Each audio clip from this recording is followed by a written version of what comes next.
Well, Sydney's entire train network is still at risk of being shut down from tomorrow as the state government and the rail union are unable to resolve an industrial dispute. Our New South Wales political reporter Julia Bradley is at State Parliament. Julia, what's going on today? The union was meant to be meeting with the government. Is Chris Minns involved in these talks? Is there any chance that they can break this stalemate? Well, representatives from the Rail, Tram and Bus Union will be meeting with the state government today. That meeting will happen at 1:30 p.m. and that will be attended by New South Wales Transport Minister Joe Haylen, but also Premier Chris Minns. We know that the Premier has decided to step in to try to deal with this and come up with a resolution, some kind of an agreement, which would mean that we won't see our entire train network shut down for this two-day period.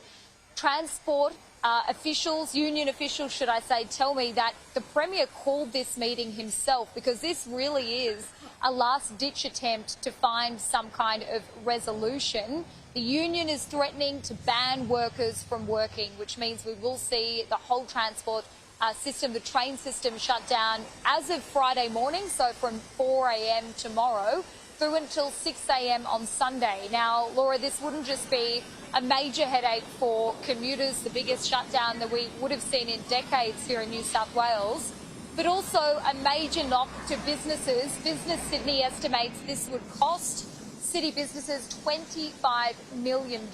We've already heard reports of people cancelling restaurant reservations, and also a big knock would be expected to the retail sector as well, given that they would be hoping for increased spending over the Black Friday sales period. Sydney Trains apologising to commuters ahead of what is expected to be a major disruption.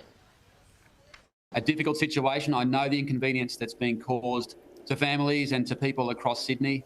The reality is we move 1 million people a day and we need our team doing their work each day to keep the rail network operating. We're hopeful that the discussions today will lead to a breakthrough.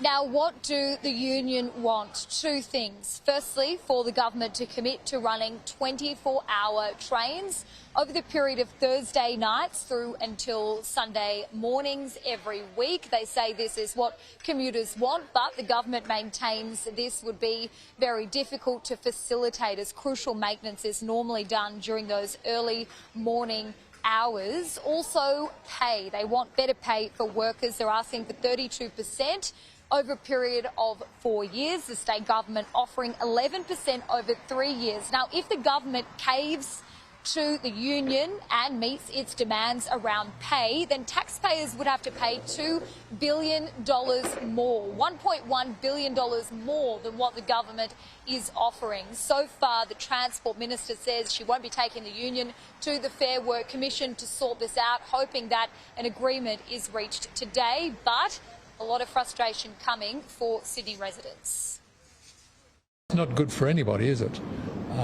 It's not good for the commuters. It's not good for the unionists, I don't think. It depends what they get out of it. A little bit terrified because I'm not too sure how I'm going to get home. I live quite a while away, so an Uber is going to feel incredibly expensive and there aren't buses. Yeah, it's not too good because we want to go to work and hopefully we can make it to work, you know. Knock-on effect on businesses and they still have to pay their staff. I'm actually looking for work and I'm not going to be able to come to job interviews on Friday. This has provided the state opposition with plenty of fodder. We're in the middle of a sitting week in New South Wales, and this promise to give public sector workers a pay rise is certainly something that Chris Minns has staked his leadership on. Shortly after coming to office in New South Wales, he scrapped the public sector wages cap and has been promising increases, but over the past few months, while some agreements have been reached with certain unions, still no resolution with transport workers and with nurses who we have seen protest in recent weeks. It is a double standard and it's a sign of weakness and cowardice on the part of the government. Chris Minns and Joe Haylen refuse to condemn this industrial action. They pussyfoot around, they say it's regrettable, they say they regret the extraordinary inconvenience that workers, students, concert goers, sports lovers will face over the next few days, but they don't once condemn the union and they're not taking the union to the Fair Work Commission.